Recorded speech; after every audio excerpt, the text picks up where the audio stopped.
Hello la communauté, aujourd'hui on se retrouve pour une nouvelle vidéo, cette fois-ci d'ouverture de boîte.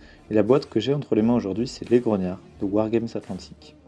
C'est une boîte qui va permettre de constituer 24 figurines en plastique qui ressembleront à des soldats napoléoniens, slash Première Guerre mondiale avec les masques à gaz.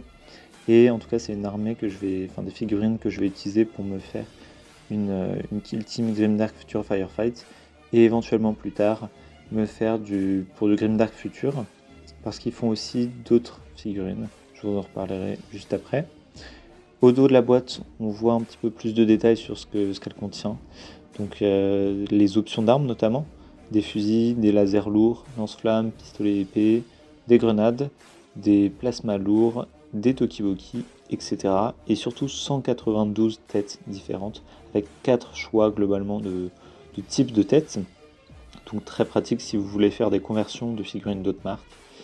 Et vous voyez aussi un petit lore sur les Grognards dans l'univers de Deathfields, qui est la gamme de Wargames Atlantique, qui permet de faire des unités un peu asynchrone, non c'est pas asynchrone le terme, mais uchronique, donc dans un univers un petit peu parallèle, mais avec des sources historiques existantes. Et au niveau de la boîte en elle-même, c'est une belle boîte.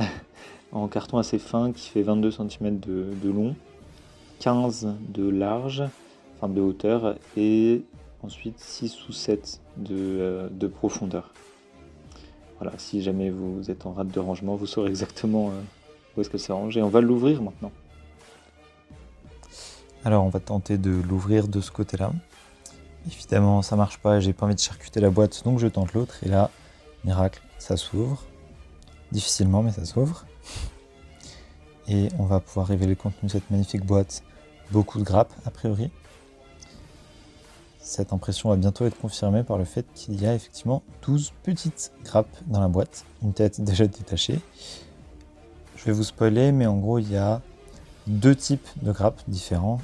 Là, les grappes avec les têtes et les grappes avec les corps et les armes, ainsi que 2-3 casques en plus. Enfin, les sacs à dos aussi. Donc au total, il y a 8 grappes avec des corps. Il y a 3 petits corps par grappe, donc ça fait 3 x 8, 24 figurines comme promis. Et les têtes, elles sont réparties sur 4 grappes.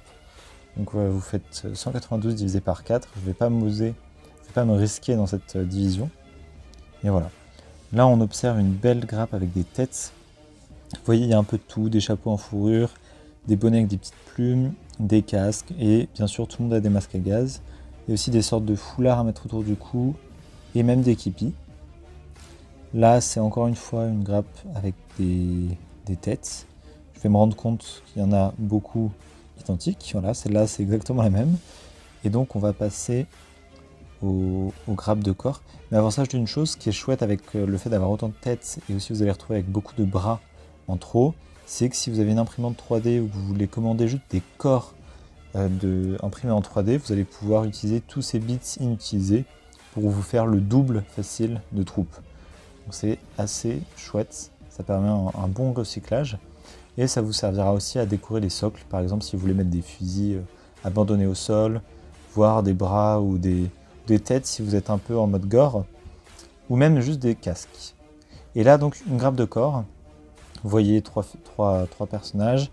Les armes, il y a une petite mitrailleuse, le fusil laser, le lance-flamme, le plasma qui est énorme, ensuite un pistolet, une épée tronçonneuse et aussi des bras avec des grenades, en plus d'un bras qui pointe du doigt, donc ce qui est idéal pour faire des chefs.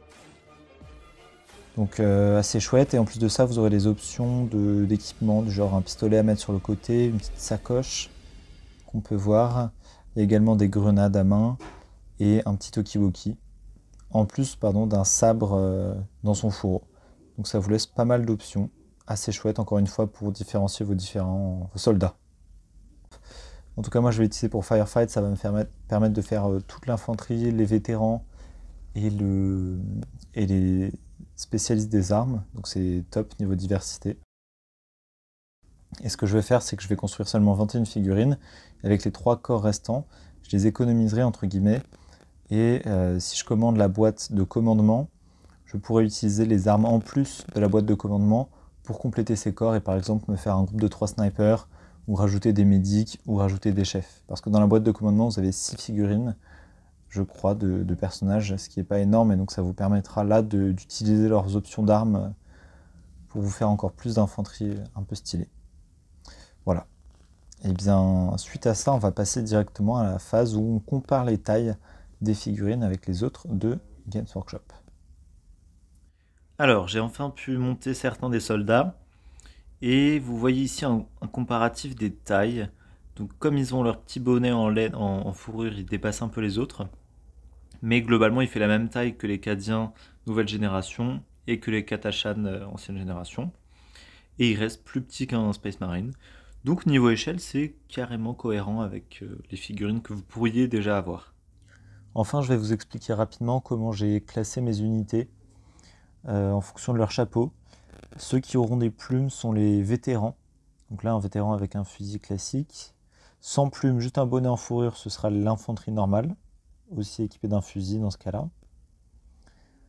Ensuite, quand ils ont des armes spéciales, je leur mets le masque à gaz. Donc là, c'est un vétéran parce qu'il a la plume, et arme spéciale parce qu'il a un fuseur dans les mains, mais aussi parce qu'il a un masque à gaz. Ensuite, lui, c'est un infanterie classique, mais avec le fusil à 2 coups.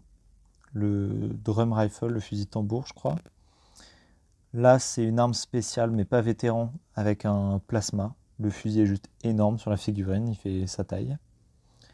Là, pareil, mais avec un lance-flamme. C'est un personnage qui me fait clairement penser à un personnage de jeu.